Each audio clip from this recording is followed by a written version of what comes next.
Sports Sunday. I'm Mike Max. Mark has the night off. He is one of our own, a Minnesotan, and man, we have watched him. He has ascended into the spotlight. But every step of the way, Larry Fitzgerald Jr. has handled it. And that's not easy to do when you have it all. Tonight we talk about just that. And the new wide receiver in Arizona, he now tutors, who happens to be another Minnesotan. Larry, here we sit today, and here it is, the Larry Fitzgerald football camp. It's an annual, but it's gotten big. What does this mean to you? Well, I feel as though I have a long way to go. You know, I remember Charles Barkley saying years back that he didn't feel like he was a role model. An athlete's not a role model, but I feel differently. I think that we have a responsibility to our communities that we're from, the communities that we're playing in, to give back, because the kids, believe it or not, they buy your jerseys. They're watching your every move. They watch your interviews. They watch how you live your life, and you have to set a positive example. And this right here, this is my baby. Just come out here and be able to work with the kids and interact with the parents. It means a lot. I mean, these kids could be doing anything this summer, but they choose to be here. You know, in the inner city, if you go out and see it, and you grew up in Minneapolis, there's a lot of talent, a lot of potential that never really gets nourished or never even gets their senior year in high school. Where do they veer off here? What do you see as a general that holds kids back when you see this untapped potential that we may never see? Well, you know, I was blessed and fortunate to be able to have some phenomenal coaches here at Holy Angels, Martin Luther King Park, Urban Ventures. I mean, I had some terrific people that really helped me and grew me and kept me in line. And I think that's the biggest difference, is to be able to have that focus and have people around you that can steer you in the right direction. You know, I felt like I was a bowling ball at a bowling alley, and I had bumpers up. So whenever I was veering to the left, I had a coach that bumped me back in line, or my mom bumped me back in line over here on the right. And that's what eventually got me down to the pens, which was the ultimate goal of you know, going to college and eventually living my dream, which I'm doing now. And I will be wrong if I took credit for it. It takes a village to raise a child. What is it that gets you up in the morning every day? You know, you've got all the money you're ever going to need. What is it when you get up that drives you?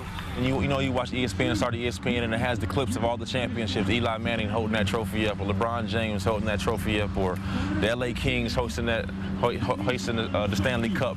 And that's really what that burns in my belly. You know, I played in the Super Bowl 4 years ago now, and it seems like a distant memory to be so close, 2 minutes away from being able to be a champion. And you know, that burns in my heart. You know, I really want to be a champion one day. There's an unbelievable story in that Michael Floyd is a first-round pick. You're a first-round pick. You play the same position, wide receiver. You're both from Minnesota. You're both with the Arizona Cardinals. This is pretty unusual to see two first-round picks from Minnesota on the same team in the NFL. We've never seen this before. It just shows you the talent that comes out of the state. Man. The talent that comes out of the state. Who is Michael Floyd? Oh, Mike is a great kid. He's a terrific young man. You know, somebody you would expect that came from Minnesota. He's attentive. He's aware of what he wants to do.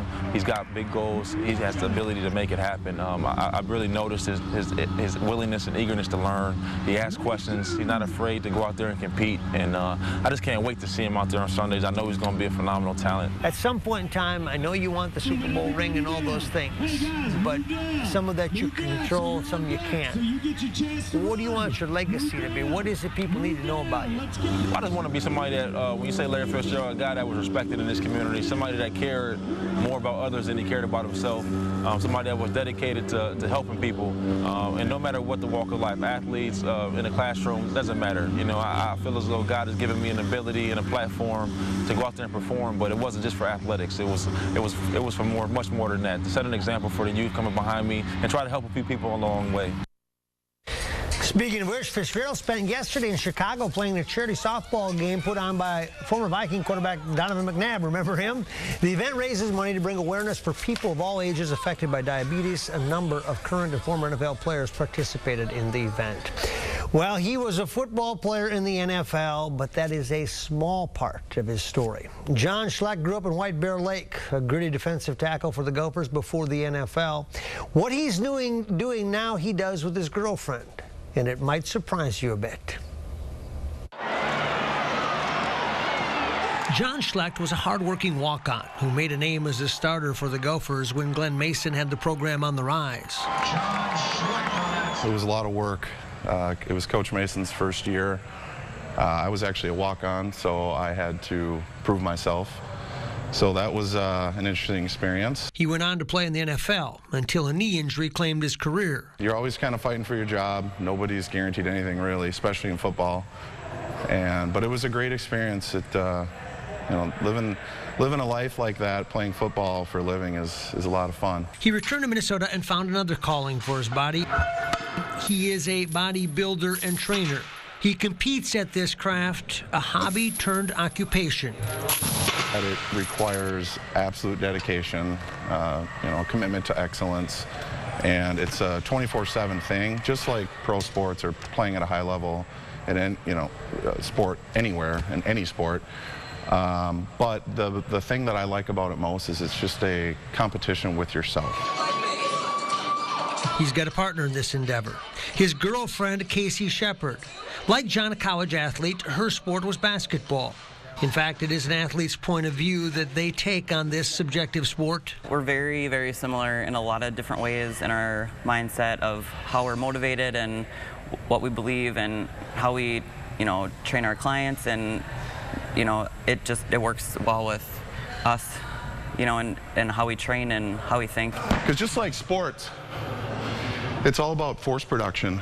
The more you can produce, the higher performance your body will give you. It is a difficult sport to really understand from the outside. You see the intense training. You hear the rumors of steroid use. It's a cultural sport, that's for sure. It's a little bit more of an underground sport, and it always has been, and I think it always will be. But a lot of people will say that because they haven't ever made the commitment to do their best and to absolutely go after it. So they say that they've got to find something to justify their own, you know, shortcomings.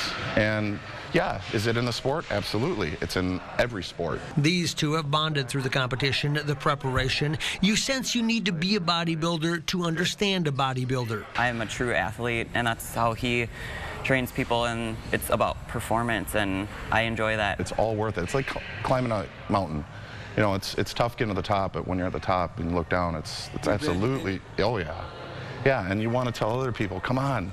You know, it's the view up here is good. And so this couple is on their own journey to get bigger, faster, stronger, yes. But to keep seeking what they do not know they might be capable of, to see if potential can be converted into talent. This is really where my life should be. I really believe that. Interesting couple. Hey, the Twins had a winning weekend against the Royals. That's right. Plus, catcher Joe Mauer is heading to the Midsummer Classic for the 5th time. He talks about the honor next on Rosen Sports Sunday. Stay with us.